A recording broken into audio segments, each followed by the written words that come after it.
Hi everybody, I'm Jason Hartshu. We're back down here at Farm Science Review today, checking out some of the different cover crops we had planted.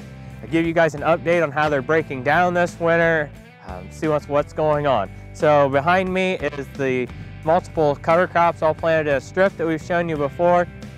As you start going across them, first you have that forage turnip. It's still really green, very surprising actually how much green is there. Make a great forage crop still. And if you would happen to dig one out, which we did, you'll find that the bulbs are still very hard. They have not broke down at all. There's no squishiness to them. They're very firm yet.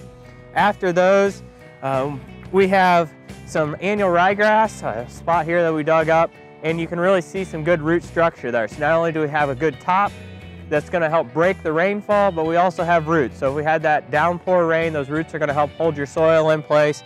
And as you go across our winter annuals that are going to overwinter, as we go across those, most of them have a really good root mass. The hairy vetch has really good ground cover, has some nice fine fibrous root system. It's going to help hold that soil in place again.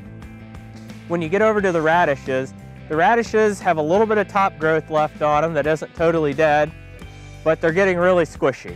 You can pick them up and basically squeeze them just like it was a soft sponge if you wanted to, and they're just going to break really easy if we hit them with our shovel.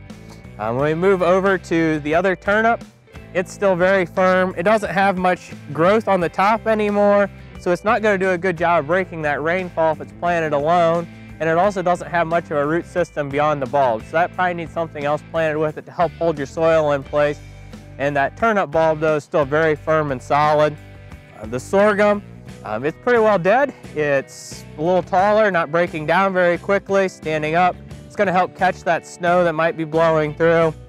There's peas on the other side of that.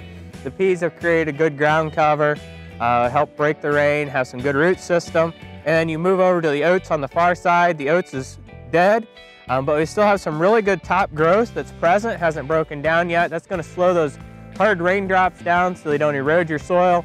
And when we dug it up, we actually found that there's still some good roots that are sticking together well to help hold our soil in place, even though that crop is dead. And it's going to be really interesting to see in the spring how much of that oats is broken down to be able to plant through. Some of these crops, it looks like we're going to have a lot of top growth to try to deal with this spring. Hi, I'm Amanda Doritas, OSU Extension Educator from Champaign County, and I'm back out here in front of one of the mixes we have. So you can really see the brassicas are still green, but you'll notice that the sun hemp, that's the tall sticks we have, that's completely dead along with the sunflowers. But we still have nice cover from that brassica. All right, we're back out here at the interseed cover crops. If you've been following us through the season, we had some challenges with these interseeded cover crops that are planted into the growing corn crop at about V5. It didn't look like we had a crop success. At first it looked like nothing grew, and then later on it looked like the only thing we had was a few radishes and a little bit of red clover. Now as we look down across these, you can see the radishes are filling in those corn rows nice, helping out where we didn't have a lot of corn fodder, protect that soil. They're not as dead as the big radishes. The frost really hasn't got them yet. You look across the clovers, we had a couple clovers out here, the red clover and the crimson clover. Both have some decent growth on them. Going to make it through the winter more than likely. And the annual rye and cereal rye, both of those have a little bit of growth. The cereal rye is not quite as good as the annual ryegrass, but at the end of the day, we had multiple species grow in our interseed, and it looks like it could be a successful practice.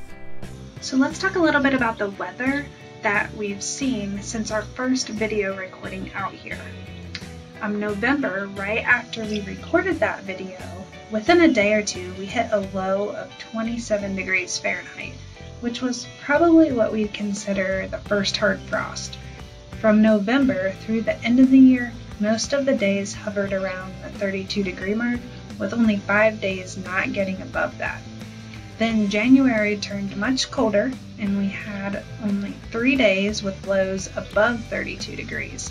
And about half of that time, the average temperature stayed below freezing.